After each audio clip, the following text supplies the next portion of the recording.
Hey, welcome in everybody. Hopefully the sound's working for us tonight. All right, so good to see Theen here and Peter, awesome, and Steve, all right, and probably a few other people watching too.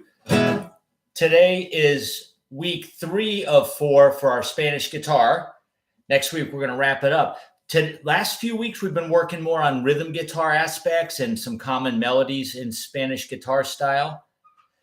Hey Terry, how you doing, bud? Today we're going to work on some scales that you can use in that style, as well as a few little kind of lead guitar type stuff. And then next week we're going to do the same, but go a little deeper. All right. Hello, Russ. What's happening there?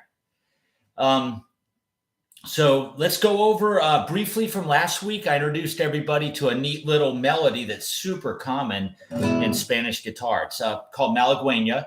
And not really sure who wrote it, but a friend of ours, a friend of mine, did a little research, and apparently it goes back to some old classical song. It was part of a classical song that some other composer borrowed or incorporated into his Spanish song called Malagueña. Malagueña, I believe, is a dance. So that's what that term means. There could be several Malagueñas out there, but the popular one that we're all familiar with is the one where the melody goes.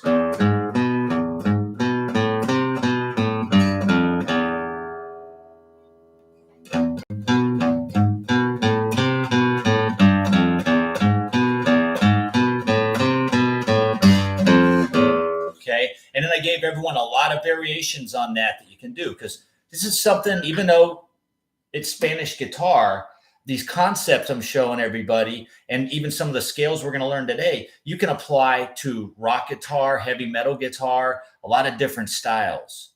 Okay. And in the concepts I showed everyone last week for that melody, how to flush it out and elaborate on it and get it, get some more mileage out of it. That's something you can do with any song you're working on, especially if you're a songwriter or if you're working on trying to develop some more lead guitar sounds. Hey, King 50, hello from Northern Nevada. All right. So last time, real briefly, I played the melody.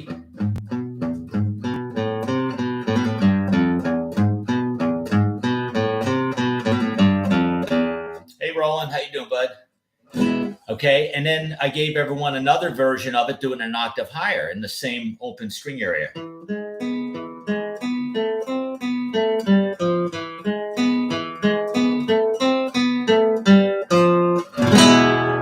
Okay, and then the next thing we did is incorporate the high E as a pedal point, because you hear that a lot in classical guitar.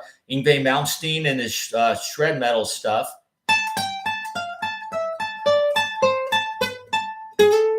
Does licks like that. Where you got the pedal point is that one note that keeps occurring between all the other notes that keep descending or ascending through the scale. Okay. So it's like the Bach piece. I do toccata and fugue, the fugue part where it goes.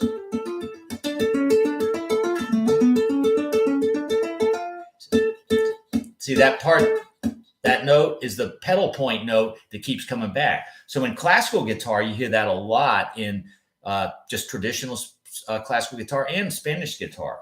Okay, so what we did was took the melody on the higher one, and between all those notes, I inserted the open high E string. And if I'm just kind of reviewing this briefly real quick, everyone, for the folks that might have missed last week. And if you did, just go on Guitar Tricks YouTube channel and search for Spanish Guitar Week 2 of 3, and you'll find the video and the curriculum for that's in the text box under there. Okay. Hey, what up, Jim? How you doing, man?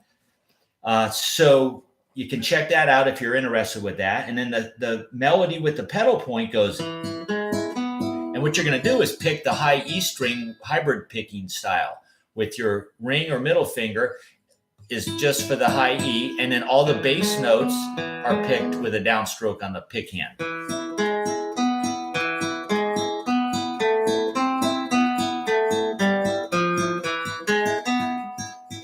See if I can do it here. One more time. one more.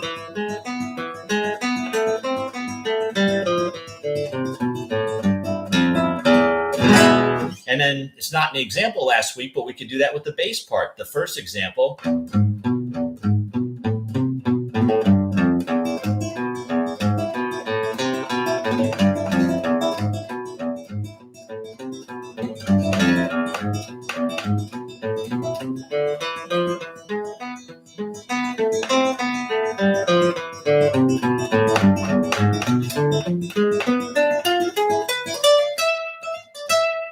Okay, that's all bass notes with the pick, downstrokes, and then the finger plucks the open high E string between every single one of those. It's a neat little effect. It's a neat tool. It's another technique that you can learn and kind of get it down, and you can do that with any melodies, incorporate a pedal point note. Okay, it's very cool. When you think about it, like the beginning of Crazy Train from Ozzy Osbourne, it's sort of like that too on the very first riff. It's like the pedal point is that 6-string second fret. And then the next riff is a little different. It's not the same as a pedal point,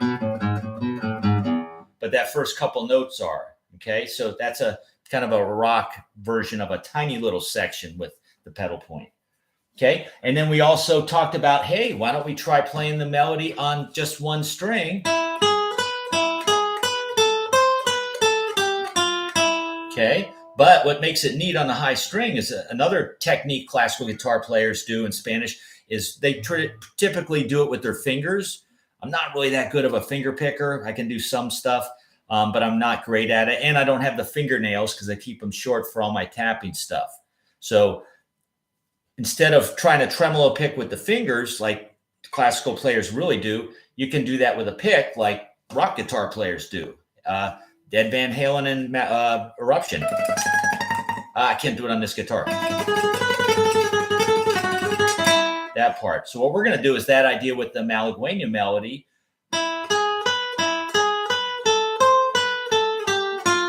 And we're picking every note 4 times.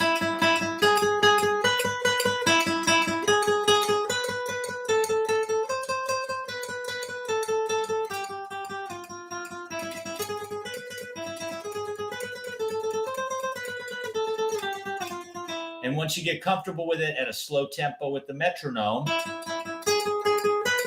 that's when you can speed up the metronome. If you're doing it perfectly in time at slow speed, like maybe 60 or 70 beats a minute. Okay, and then once you get that down, you can increase it.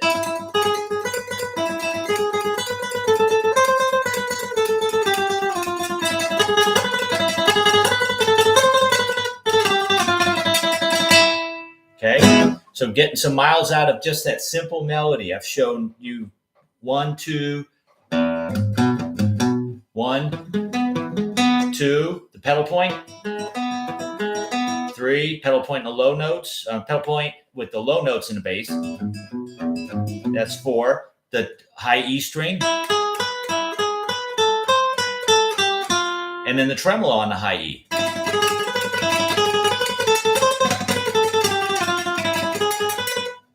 Try this again.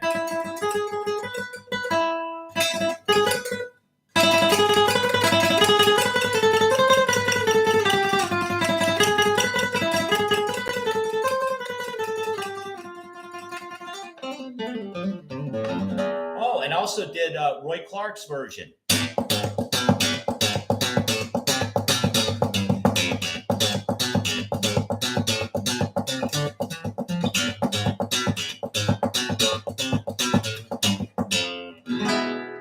So there's a bunch of different, and that's not all. You could even do other things where you harmonize them.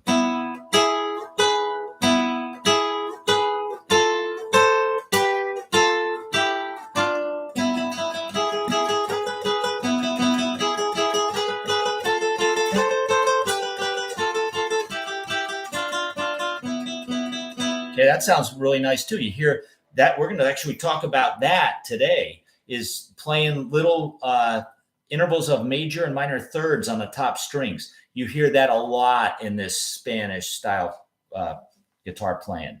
It also sounds really cool in rock too. I mean, how many songs have we heard with that? Like, what's this one?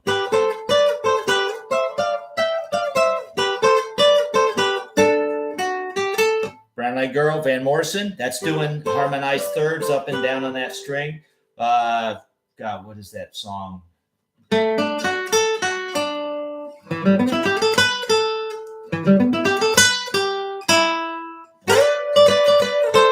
Oops.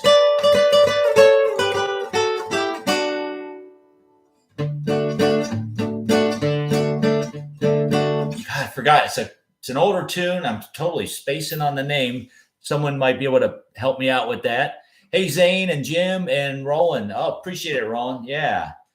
So we're gonna talk about thirds today in the Spanish context, and we're gonna work with a chord progression too for those thirds. El Paso, thanks, Christopher. Duh. Oy, oy, oy. Whew. Yeah, El Paso, the Marty Robbins. There we go. When you said El Paso, then his name came back. Yeah, the way he starts.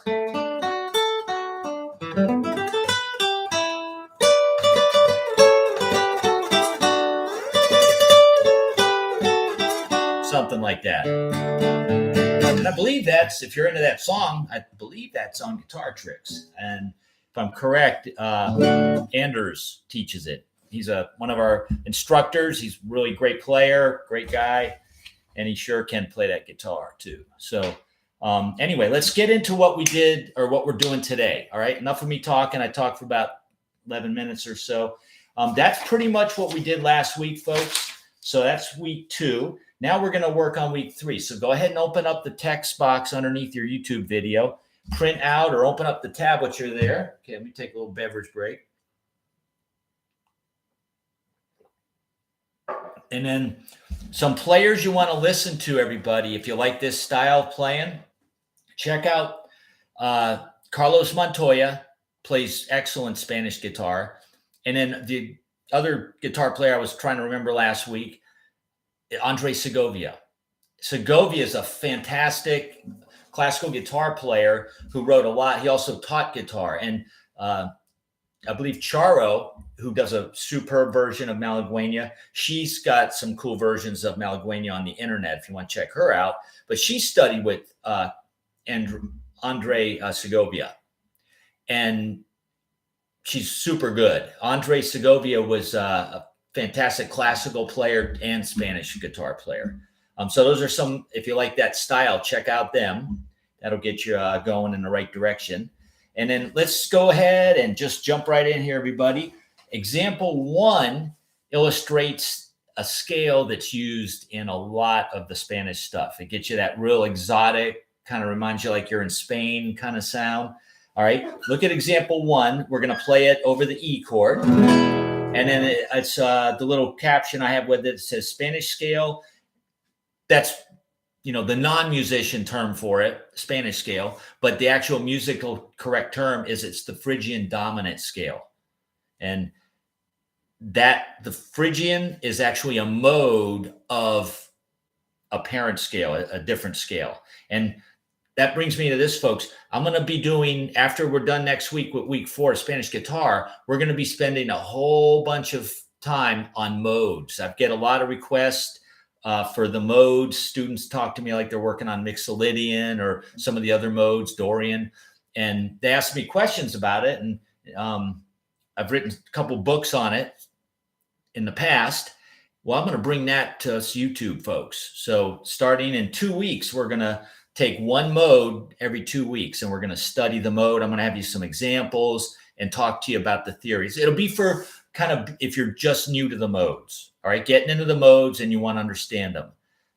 That's kind of what it's about, because there's a lot of misconceptions about the modes, and I want to kind of clear that up and try to articulate and explain everything in a way that everybody who's new to the modes can understand them. And if you're a beginner guitar player, it's probably a little more advanced. It might be over your head. And if you're a super advanced player and you already know about the modes, kudos to you. And maybe this will be a good review for you. But it'll be geared more towards folks that already play and you're working on your lead guitar chops, because that's where the modes come in. It gives you different flavors of that you can play. We'll get into that in 2 weeks. So, but anyway, back at the ranch here, everybody. Example 1 is the E Phrygian dominant mode. Okay, and that specifically, if any of you want to know the theory, it's the fifth mode in A harmonic minor. So I'm going to go over all that too in a little bit, just showing you how it relates. But go ahead and read the tablature. The first two bars, the top two lines, the top line is that scale ascending. And in the bottom, the second line, the bar 3 and 4 is the same scale descending. And this is cool scale to know on your electric guitar too. All right. So let's go ahead and try it. It looks like mostly 3 notes per string, but to keep it comfortable, I'm going to just on the third string, there's only 2 notes. Okay. So on the 6th string, we're going open, 1, 4. In fact, let me shut up and I'll play it for a sec, because once everyone hears what it sounds like, one more time. See, when you end on an E note, it sounds.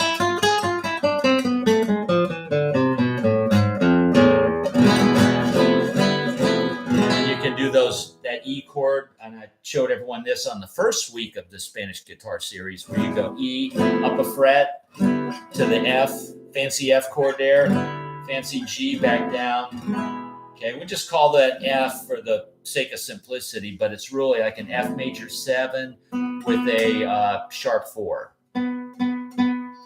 Okay, but we'll just call it F to keep it simple. And then the G, when you come up here, those open strings give it like a G6 sound. Okay, so let's run through that scale going up. And it looks like I have it written in triplets, and I'll do this with a metronome in a minute, because it's real important to everyone to be able to play, not just be able to play the scale or play something good by yourself, but be able to play in time. Because as soon as you play with another musician, even if it's just another guitar player, but maybe a drummer, maybe a whole band, maybe backing tracks, if you're not playing in time with the beat, it's not going to sound good.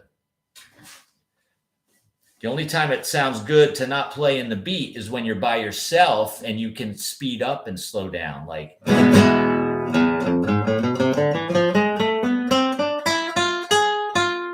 for dramatic effects, I kind of speed up and then slow down. That's the exercise going up.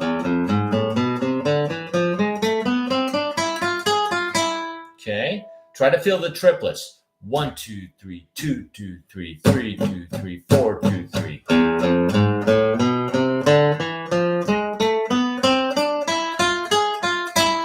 And then on the way down, okay, we're going to go, I like to always start off and end on the high string. I start going up the string, and then I go right back down the scale.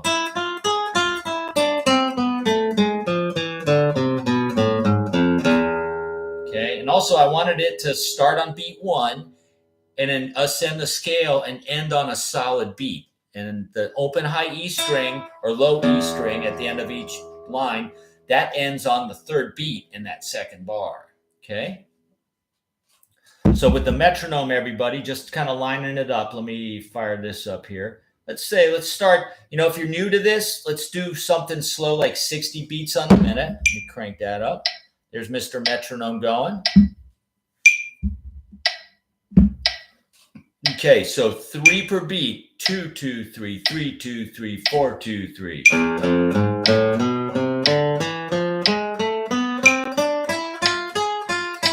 And then down.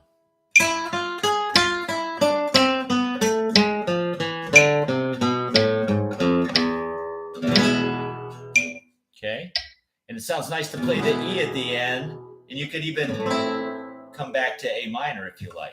A minor sounds kind of neat to go to after the E. Okay, now try that just a little quicker. That was 60 beats a minute. Here's what it sounds like at 80. 3, 4. 3,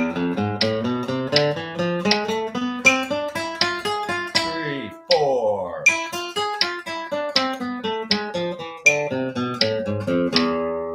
Okay, and then don't go any faster until you're playing it perfectly in time.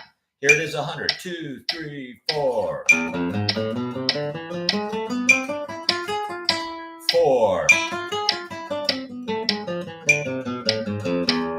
And you notice my right hand, I don't have pick strokes over this exercise, but you need to alternate pick. And we don't want to do down, up, down, down, up, down, down, up, down. Although some players do that, that's economy picking or efficiency picking. I really think for this type of stuff, we want to not do that and really alternate pick, because the alternate picking, at least in my book, that's where the speed's coming from. The only time I would do efficiency or economy picking is if I'm doing a little arpeggio sweep. So obviously it's going to be easier to play that one down per string, or if I'm doing a big arpeggio, see? That's a lot easier to do the economy picking.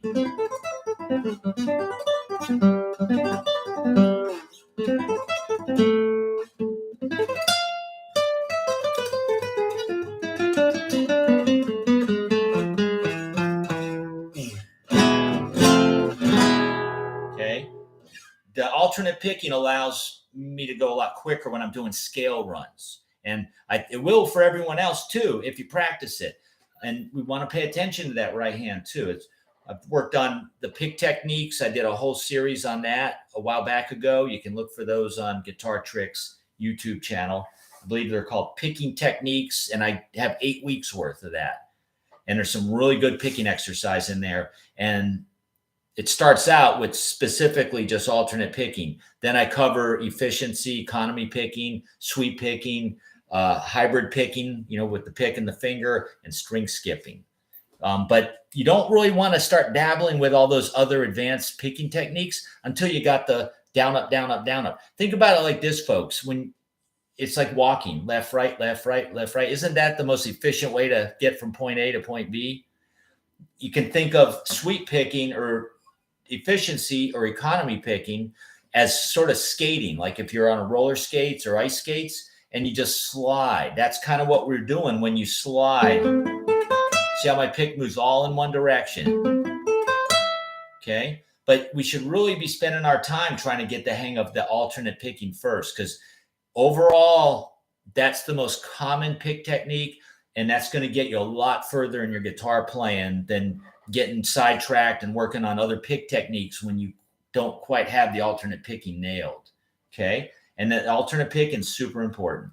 Okay. So what I like to do on that, once I got my scale down, we're going to talk about this a little more next week, is come up with licks out of that scale. Now, sometimes for playing faster runs, it's a little better to have more than, to not just have 2 notes per string, but have 3. Because you notice in the layout I've got here, I wanted to lay out the fingering so it had as many open strings as possible, and the fingering was as easy as possible for everybody, at least starting out. Notice that we got 3 notes on the 6th string, 3 on the 5th, 3 on the 4th, 2 on the 3rd string, and then back to 3 on the 2nd, and then 3 on the 1st, and then I just walk back down.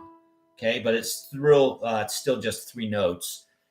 3 different notes, even though I play 1, 2, 3, 4, 5. I play the 2nd and 1st note of that again. Okay, you can do that. And on the way down, it's the same shape, same geometry, so it's the same thing. 3 notes on the 1st string.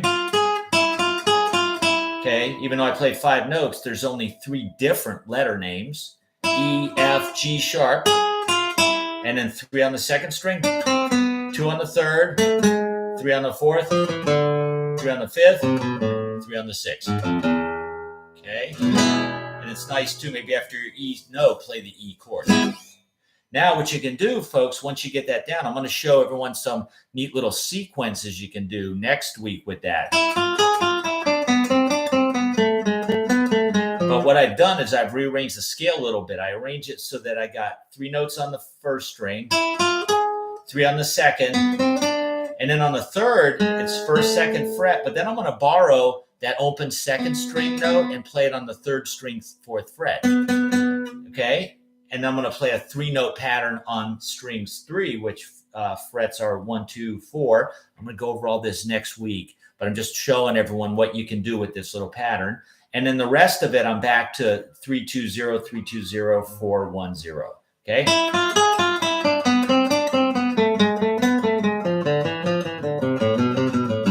Oops.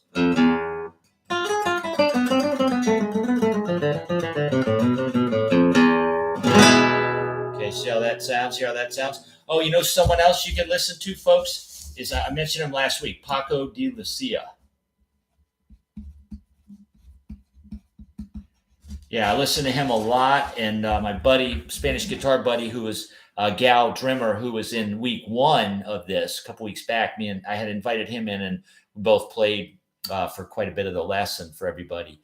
But he's inspired heavily by Paco de Lucia, and in fact, he even gets comments and compliments at some of the gigs. I've heard some people will come up when he's between songs and mention how he sounds so much like Paco, because he listens and studies the phrasing of it. And a lot of Paco de Lucia's phrases, he does 3 notes per string, right? And that's kind of what you do, is if you want to get quick, arranging your scales 3 notes per string really helps benefit that. You know, if you do like a major scale, okay, that's good to know in that position, but there's 2 notes on the 6th string, 3 on the 5th, 3 on the 4th, 3 on the 3rd, 2 on the 2nd, 2 on the 1st. But if you arrange it 3 notes per string, same exact notes, do, re, mi, fa, oops. You hear the do, re, mi? And then if I do that pattern, 3 notes per string,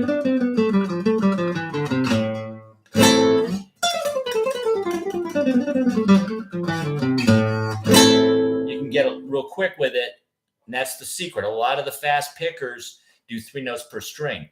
Yngwie Malmsteen, Paul Gilbert, Van Halen does a lot of 3 notes per string when he does his legato. All right. Or even his tapping is 3 notes per string. But, you know, we're talking about picking here. Paco de Lucia does a lot of 3 notes per string on his fast runs. Okay. Doesn't have to be all the time, but a lot of the fast runs we hear are 3 notes per string. Randy Rhoads, same thing, 3 notes per string on a lot of his fast stuff. Okay. And then you can go down, you know, make up a sequence with those notes.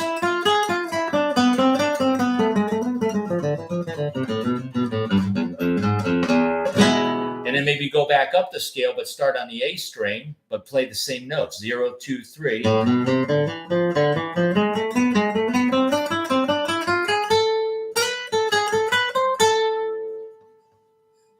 I'm taking the same notes, but I'm expanding them up higher on the fretboard into other patterns, other scale patterns than the from the Phrygian dominant.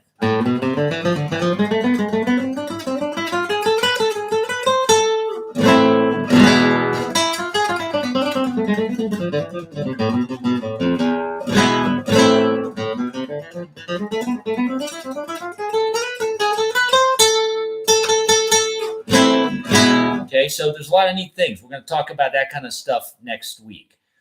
Okay, so now let's jump down to example 2, which is going to incorporate some simple little lead ideas using that Phrygian dominant scale. And then between the little short lick, we're going to play a chord. And we're going to make up a little rhythm with a few chords. We're going to have a D minor chord in example 2. Oh, King 50, yes, the De Lucia, McLaughlin, and Al Di Meola albums. Yeah, they got like, what is it, Saturday Night in San Francisco, I think. Great acoustic players. Or Al plays electric, and so does John McLaughlin. But on that album that you're referring to, King 50, it's all acoustic guitars. And all 3 of those players are phenomenal. It's excellent.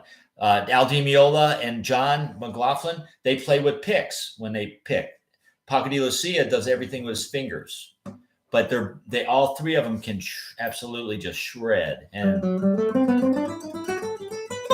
Al Di Meola says when he picks, 99% of his picking is alternate picking.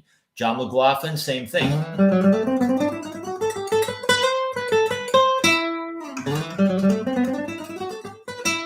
A lot of his fast runs are alternate picking with, you know, he's got some really good pick technique going on, but it's alternate picking. All right. Anyway, so let's check this out. And we'll talk about more of the modes and stuff. Like I mentioned, after our next week lesson with Spanish guitar, we're going to go head first into the modes arena for a little while. Okay. But on example 2, folks, let's break it down into parts. So kind of like a little blues song. I was thinking, let's do like a call and response, kind of like in blues, but do it with Spanish style, with the scale, and with some Spanish chord progression. Okay, so I have a little blues exercise I give my students that just plays a short little blues lick, then it plays a chord.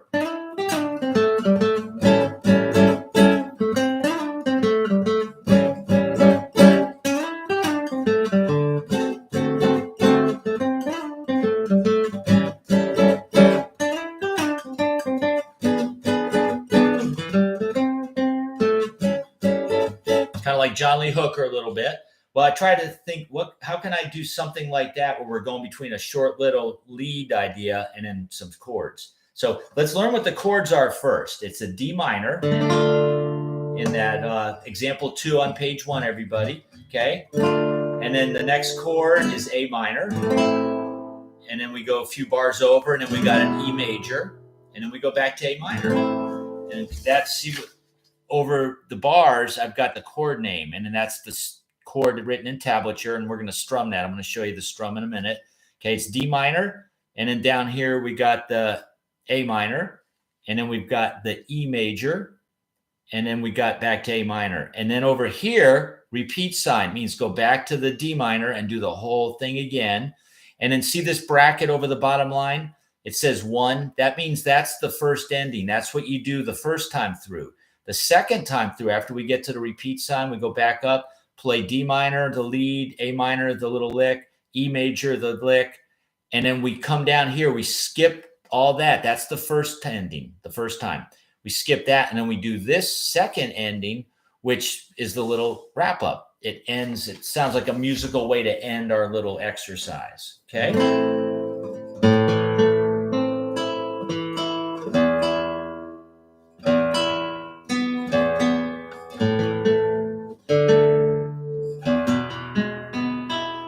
Okay, so the rhythm on the chords, this is the good news. The rhythm for each chord is the same.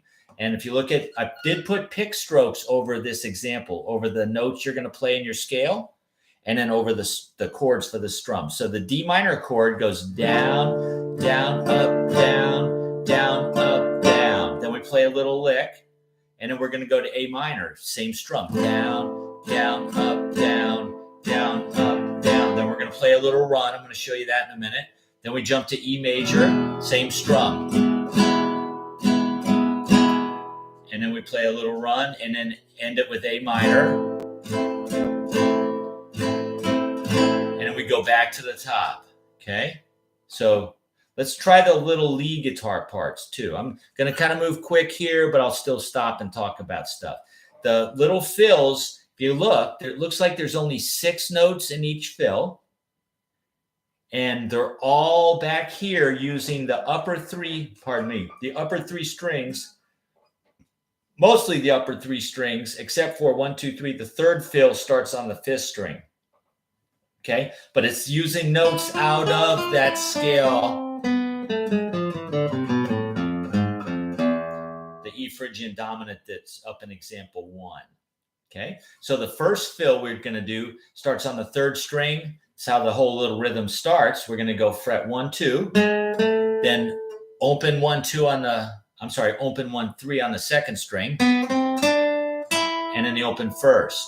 And then beat 1 is rest. There's a rest there. And then we're going to come in on the 2nd beat. In fact, I try to keep this simple where the rhythm guitar for the chords is the same for each chord. And then the timing or the rhythm of your lead fills will be the same, just to keep it simple. Obviously, it's kind of nice to keep a little variety going where you don't do the same rhythm all the time, but change it up. But just for learning, to get an idea, and this is good practice too, to go between lead guitar and rhythm guitar without breaking the beat. I'm going to do this with a metronome, and I really encourage everyone else to. But I'll do that once I walk through this. So the first lick goes, okay, comes in on the 2nd beat. So we're going to go, and they're 8th notes. So we're going to go 1 and 2 and 3 and 4 and 1 and 2 and 3 and 4 and then strum the chord. 1, 2 and 3, 4 and 1. We're always going to end on beat 1 of the chord, and then hit the open high E string for that second lick. And you walk down the scale. So I'm also trying to keep a variety here where the first lick goes up. And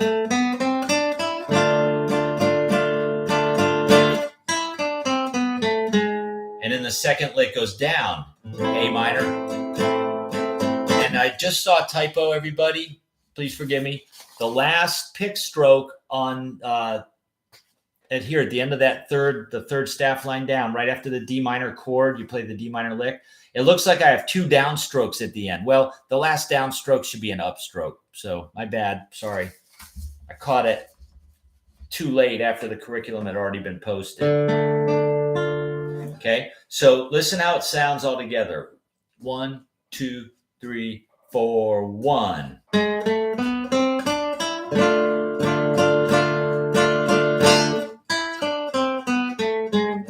A minor, E major, A minor, and then back to the top.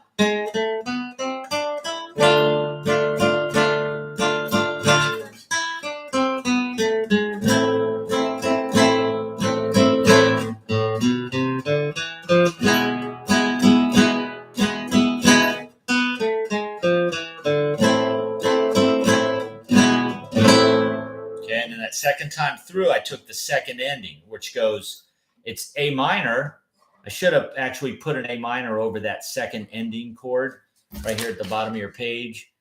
I probably should have put that there just to remind everyone. That's A minor. And the strum here goes down, down, up, down. Then we quickly switch to E major and then back to A minor.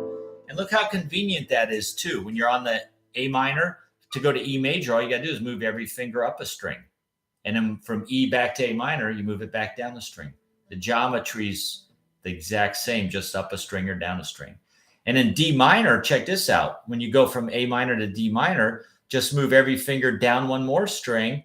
And then you can either move your third finger up to the third fret, second string, or what I do, folks, is I like to use the pinky there, just because the pinky for me is a little more skinny and it's not as chubby as the third. When I do the third finger, I really got to make sure the underside doesn't touch the high E string because we don't want this. Not good. We want it to ring clear. And then for me, it's just easier. I'm more articulate and see how I can keep my pinky on the tippy tip a little bit better, and it's not as fat as my third finger. So I stand a better chance of getting it to sound good. Cool, cool. Hey, Abang's here. Hello, Abang. Good to see ya. Okay, so we're just working on the third week of Spanish guitar. Welcome in, get your guitar tuned up, and join in with us. Okay, so let's try example 2 with the old metronome here. Okay, let's try it really slow. Let's try like 80.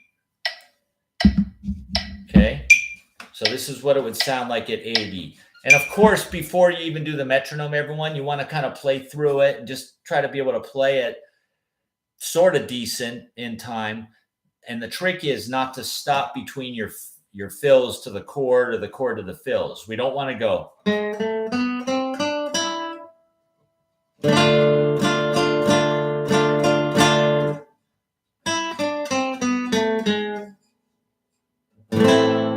Okay, we want to get good at those chords where you don't even have to hesitate. That's our goal. No hesitation. How do you get there? A couple things. Well, obviously practice, practice, practice, and do it slow. If you do it fast and you're getting frustrated, that's because you're doing it fast. We don't want to go. As soon as you stop, everyone listening to you, it sounds like a mistake. It's jarring when the rhythm keeps stopping. Want to keep it flowing. So it's way better to go like this. See,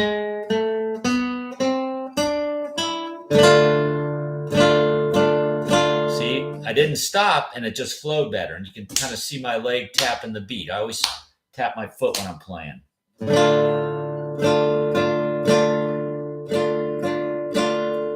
David, yeah, no problem. I'm just reading your comment. Tiptoeing in, embarrassingly late. No problem.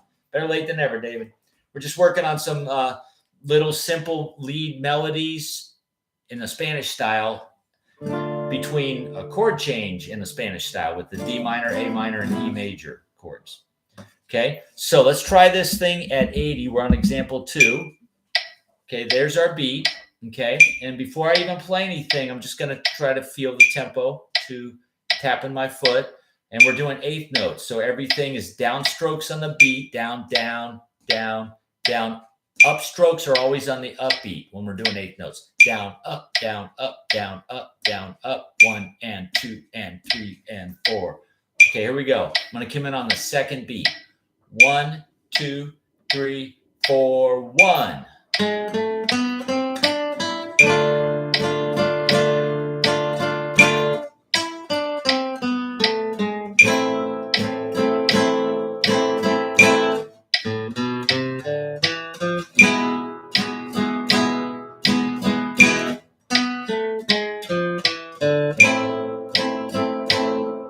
One more time.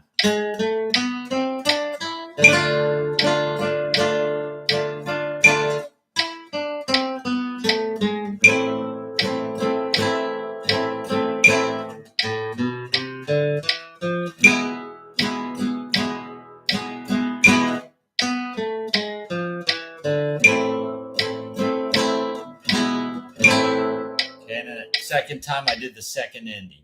Okay, that was 80 beats a minute, everybody. Let's ramp it up. I'm going to jump up to 100. Let me get that there. Okay, let's try a little quicker.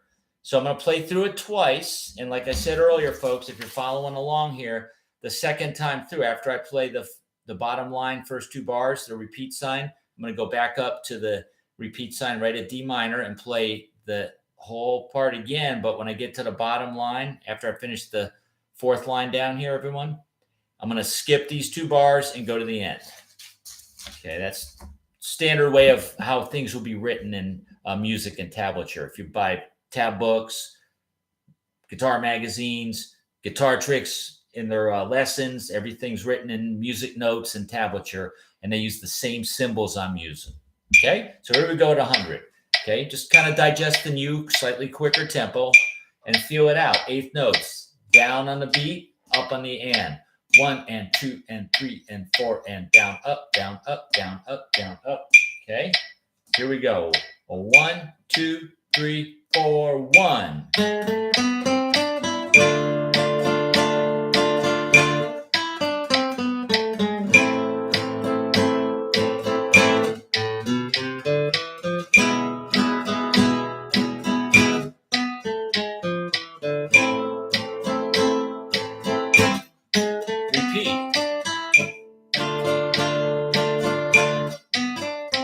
Sorry.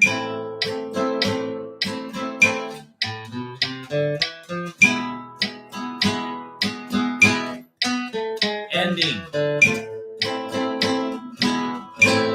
Okay. Had a few little boo-boos in there, but you get the idea. Okay, now as I get faster, and this is a good tip for everyone as well, you probably don't want to jump the metronome up 20 beats faster. Usually, and I'm only doing that here to save time and because I also know I can play quicker. But when I'm working on something I'm not too good at, I start at the speed I can do it perfectly with no mistakes. And I work that and make sure I can do that at least 3 times in a row with no mistakes or very, very, very little mistakes. Okay. And once I got that, then if I'm at my threshold where I'm kind of at the peak with my speed, then I only go up in 5 or 10 beat increments.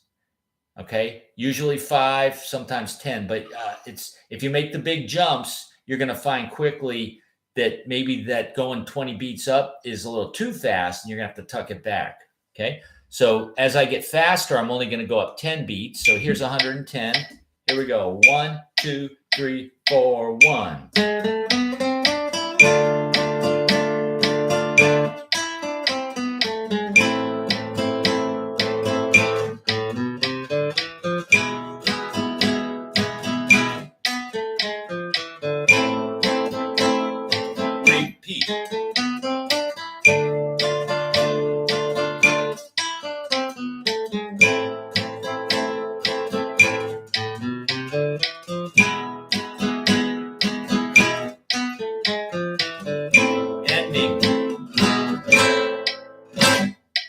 Okay, let's go 120.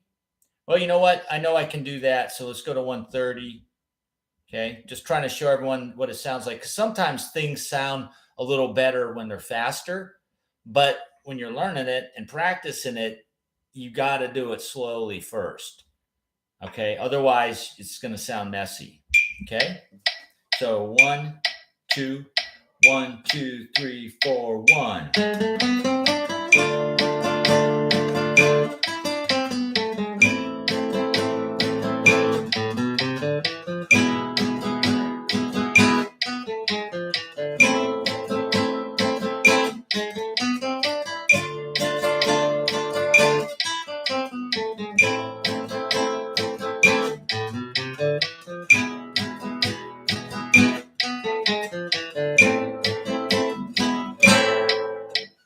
Okay, that's 130.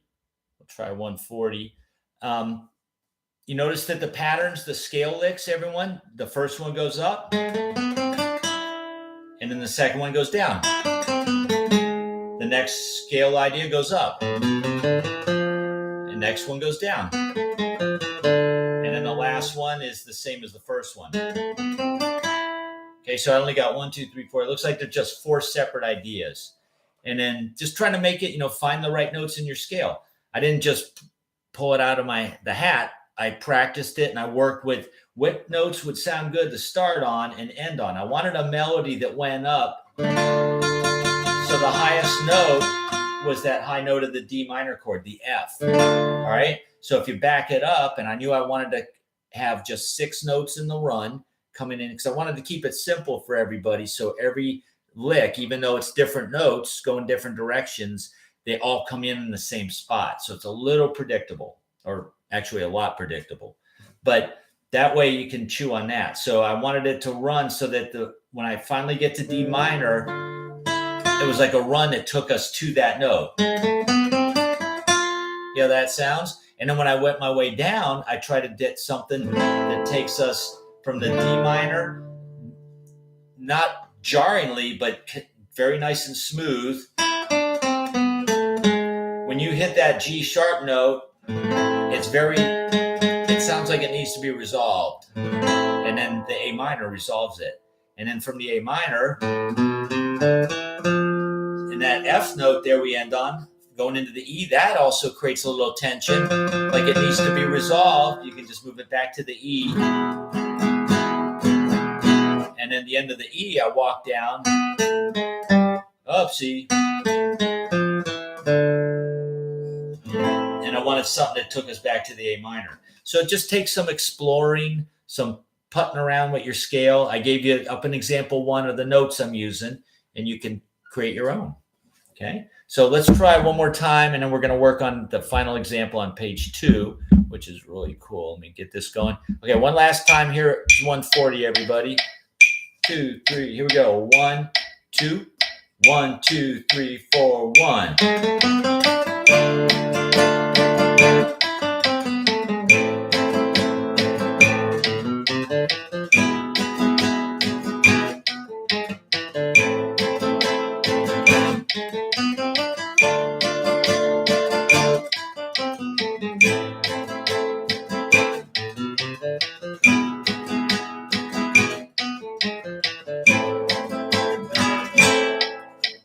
Okay, so simple little tune I wrote there. Okay, now let's flip the page. We got enough time to go over this. This is a really cool, you know what? I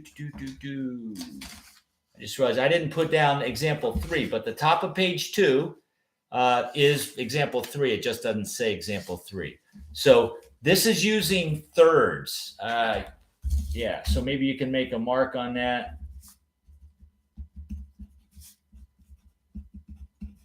I'm doing that myself right here. And thirds just means that each note we're playing, each pair of notes, we're going to play 2 notes at the same time in the scale we're in.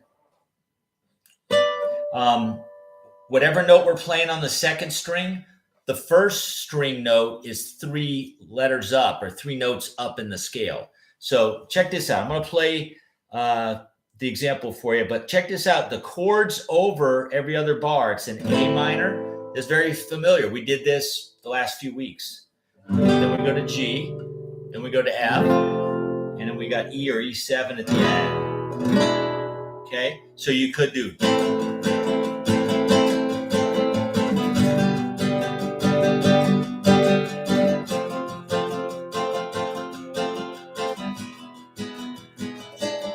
Repeat. Okay, those are the chords that we're going to play over. Okay.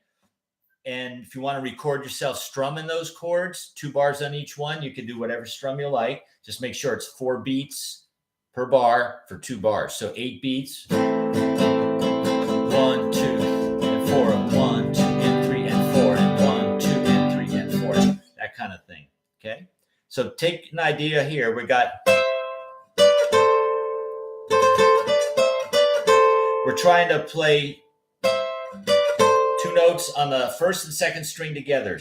And I would suggest to use your first and second finger on everything, whether the notes are just 1 fret apart, like up here at 12 on the first, 13 on the second. Then when you go to the next chord, rather than switching to your third finger, although you could, okay, for me, I just have to slide my index back 2 frets and the middle back 1, play that 1 time, all downstrokes there. And then we move that shape back 2 more frets to the 8th and 10th fret. So we pause. It goes. And then the second bar of the A minor gets a little fancy with those notes. I'm going to do a quick down, up, down. And then back up to the 10th with a down. Then the 12 and 13 with a down. Back to the 10 and 12 with a down. And then ending on 8 and 10 with a down. So it goes like this. Okay, and then the G, instead of going the same pattern down diatonically, I'm going to start with fret 7 and 8, 7 on the first, 8 on the second. And then I move up to 8 on the first, 10 on the second, and then 10 on the first, 12 on the second. Okay, so we got.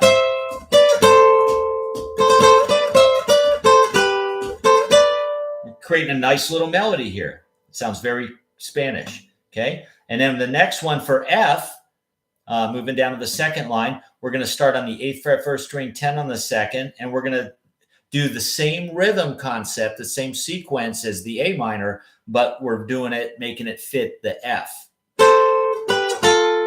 We're going from that one, 8 on the first, 10 on the second, back to 7 on the first, 8 on the second string, and then back to the 5th fret on the first, 6 on the second.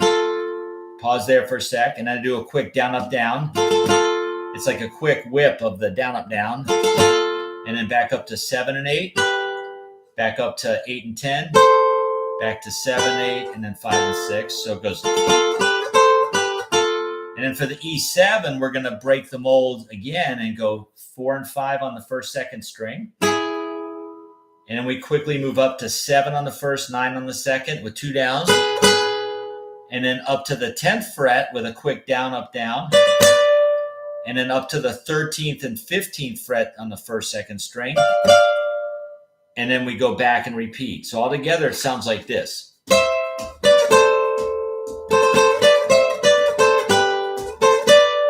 1, 2, 3, F. E7. Repeat. 2, 3, 4, F.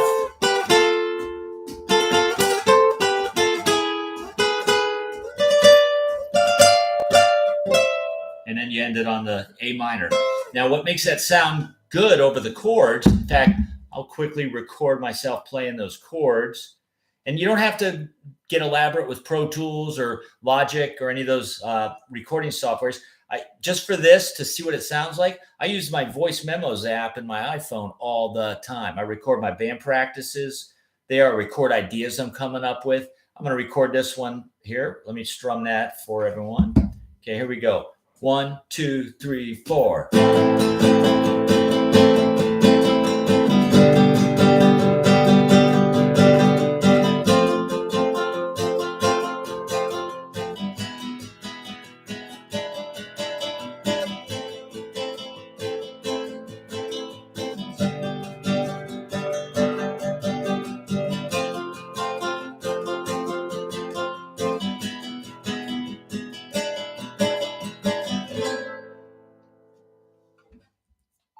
Okay, so let's see what that sounds like. Okay, here we go.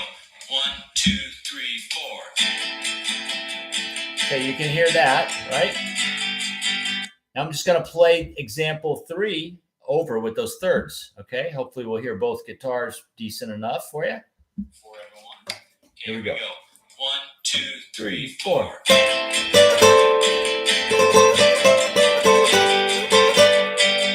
2, 3, 4.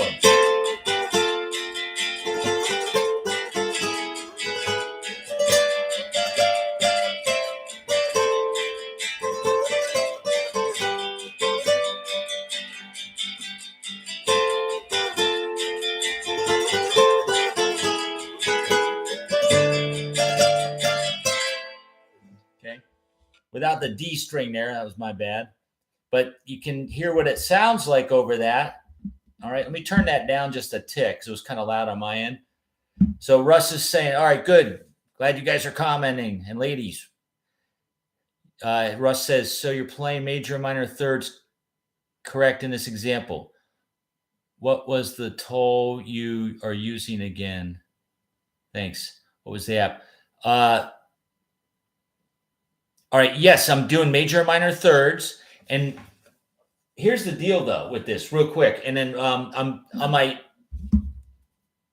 iPhone, Russ, it's not an app I even had to download. It just, if you buy an iPhone, it's one of the, you know how it comes with apps already on the iPhone, the voice memos app. It's it looks like a little black one. I don't know if you can see that one my finger's pointing on right there. Okay, that's the voice memos app. It might be in a utility section. You know how they have like an app that you tap it and it opens up and it shows a few other apps like utility apps. That's I'm pretty sure it was in that when I originally got my iPhone, and then I just dragged that out because I use it all the time, and I put it on my desktop on the app. I put it on the first page so I can get it because I've got a ton of stuff. Yeah, there you go, Russ. Yeah, cool. And John, yep, awesome. So let me try. I've turned that down just a tick. All right. And then you can really hear the quality of those thirds over that. Here we go. One more time. Okay, here we go. 1, 2, 3, 4.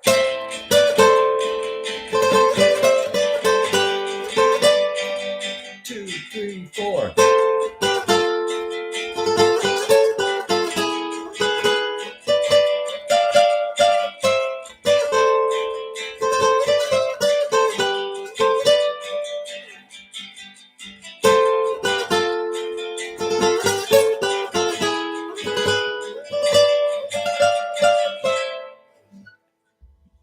Okay, so that's what it sounds like over the track. And I was playing kind of quick. So, of course, when you're starting out, just do it slow and try to keep it in time. You see how I wasn't playing to a metronome, but I'm tapping my foot and I'm trying to still keep it in steady time. I practice with my metronome still, folks, every day. Trust me, it's not, none of us are immune to the metronome. I got drummer friends who they practice the metronome all the time because that's their job, is to keep the song steady. Some drummers have a tendency to speed up and slow down, and that, it's not good. We need to keep, unless you want to do it on purpose. Of course, there's that's a good thing. But most of the time, most songs, you don't want to speed up and slow down. Okay. Especially if you're not aware of it. So I still practice with my metronome because we're all, human. We have a tendency to ebb and flow, but the metronome keeps it real because the metronome doesn't speed up or slow down. David's saying, poor man's looper. Exactly, David. Yep. I have a looper pedal, but it's just easier for me when I got my idea going to just lay it down real quick while I got it and try it out. John M saying, we'll use this to break up practice routines. Yeah, see, it's nice to have a few things to practice, folks, instead of sitting there and running through your scales all the time. Only that's good to do, but eventually you need to get those memorized. And then I pretty much never practice the scales anymore because I know them all, and I've done that when I was younger. And you need to do that at some point if you don't know, like, your pentatonic patterns, all 5 by heart in every key. You need to do that. But after a while, you get them memorized and you won't have to think about it. Now, when I practice ideas with the scales, like running through licks and patterns, like what we're showing you today. All right.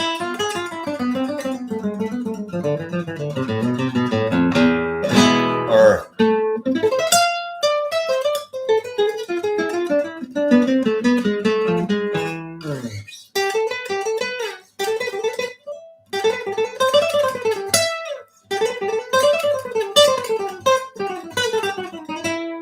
anyway, you get the idea. Practice your scales, and then once you get them down, then you start making up ideas and practice your ideas, practice your licks, which are all notes out of the scale.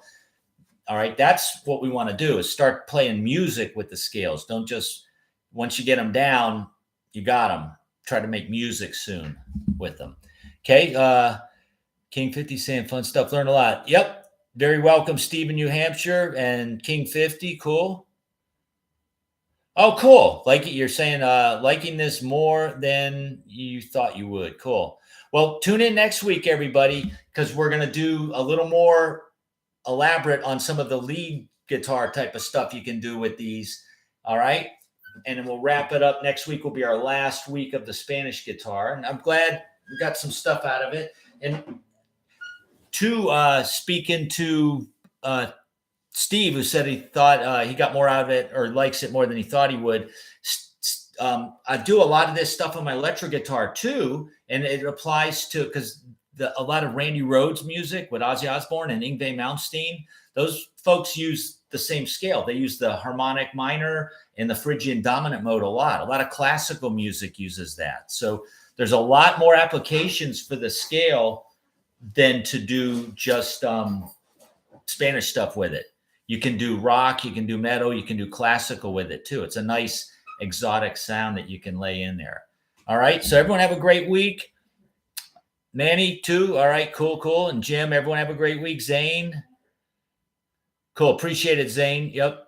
In the desert. Yeah. It's hot as heck. It's like 102 right now, but it was hotter earlier. But thank goodness for air conditioning.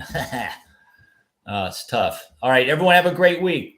Peace. Keep practicing. Keep those fingers flying. And let me see everyone next week and we'll wrap it up. All right. Be good, everyone. Take care. Thanks. See ya. Bye.